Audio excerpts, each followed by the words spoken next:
Good morning. We've had a little fresh snow the past couple of days and it's beautiful. Tim adored snow, so it kind of feels like he came in close when it started to blanket the ground here. The topic that has been swirling around in me the past few days came when I was in the midst of just a deep cry. And I couldn't tell in the moment when I was crying if it was a happy cry or a sad cry. And in the midst of the cry, I really felt like, wow, it's the same. Like our ecstatic joy and ecstatic pain are one and the same. And without one, we can't really experience the other. Or because we allow ourselves to experience one, we can experience the other. And I was just reflecting back on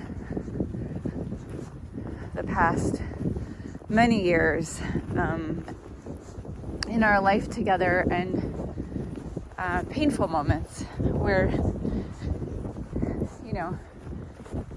anyone who's been in a committed relationship of any kind for a long time, there's moments where you don't get each other, you don't understand, and it can be really painful. And then on the flip side, there's moments of extreme joyfulness that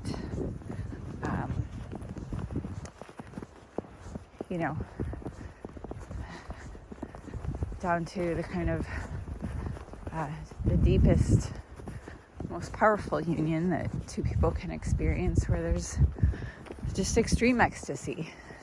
And I think in these extreme moments of pain, there's just an extreme moments of feeling. I don't even want to call it pain. It's just extreme moments of feeling that cut really deep into us. Like, I can feel it in my heart, and it just like drops down. I can feel when I cry from that place, like the cry feels like it's just pulling up parts of me that I didn't even know were there. And I've had these moments of joyfulness where it's just like I'm crying, but I'm not even, it's like I can feel the sadness and the joy all in one. And I felt that in navigating this with our daughters when they, as a parent, you want to kind of protect your kids from pain because it just feels like a natural instinct, that we just want to make them feel good. But I've really been careful to hold space for them to feel the depth of their feelings and to really connect the fact that it's because they experienced such joyful connection with their dad that they also can experience such painful loss. To feel wind over here. I could turn this way.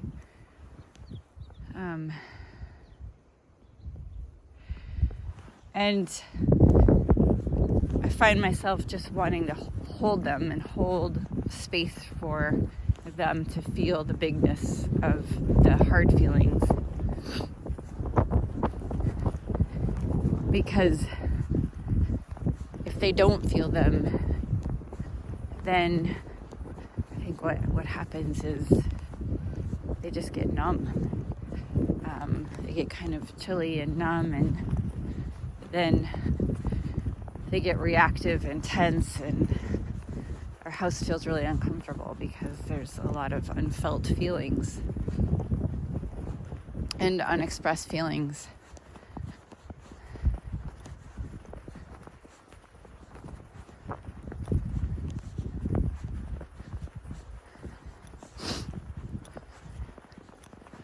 I've done a lot of heart work with people over my years as a therapist and as a minister, just helping people kind of be present to whatever it is that they're feeling. A lot of times in bodywork sessions when people are experiencing pain, it's like we can't get to the root of it because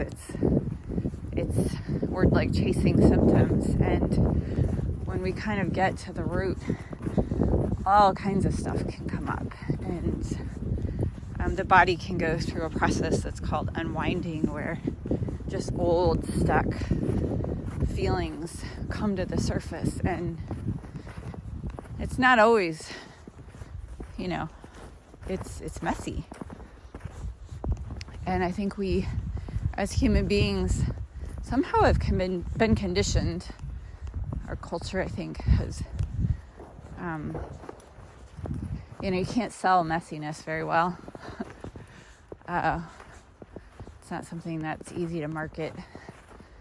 But I think messiness is just part of being human, part of being fully human. And when someone goes through a deep healing process, it really can look messy. And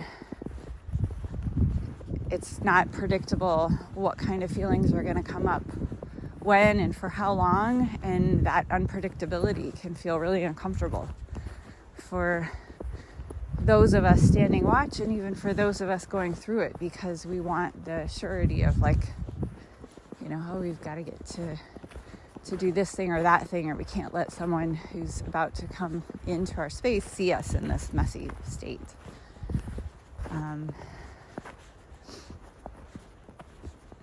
But the difficulty in that, or the negative side of that, is that if we don't experience that messiness and allow for that depth of feeling to come forth, it doesn't carve out in us space where we can also experience deep and profound joy and connection with ourselves and with those around us. And I feel protective of that for our daughters, to be able to experience that kind of joy again. And as they go through this deep suffering, it's and that's kind of, I think we've all kind of been a little numb, because for 21 months we've kind of known this would be coming at some point, but it's one thing to know it, it's another thing to actually experience it.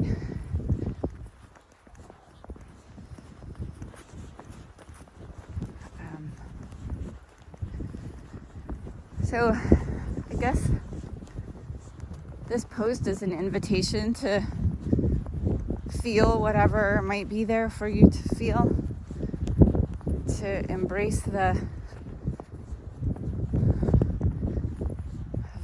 depth and breadth of the discomfort, and to feel how it's not so much different from the depth and breadth of discomfort that comes from extreme joy. And in that deep joy, I guess it's the contrast that we have the capacity to feel, that makes each of those experiences so profound.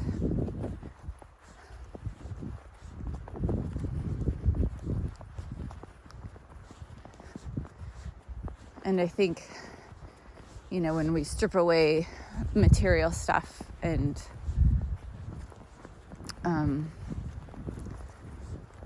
kind of the outer things that make us seem different from one another.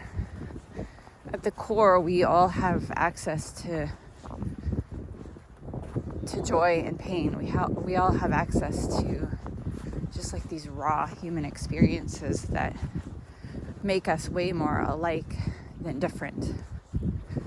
And in the rawness of those experiences, we can find connection with people that we may have thought we never had anything in common with.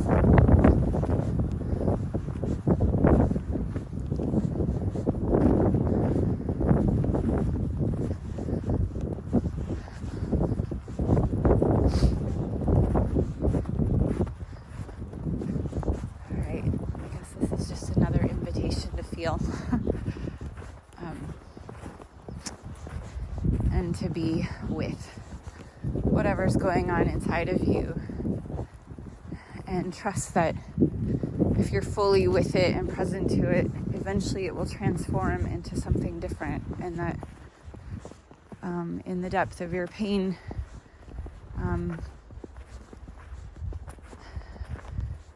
there's you're carving out tremendous space for a depth of joy. It might be just around the corner. It might be just down the road. It might be on another day completely. But it's definitely there. I know that because that's what I've experienced, and I know I can't be too much different than anyone else on the insides of me. So that gives me hope for all of us. All right, I'm going to keep walking here and just leave you with this thought, and have a beautiful day. Thanks for listening. Bye.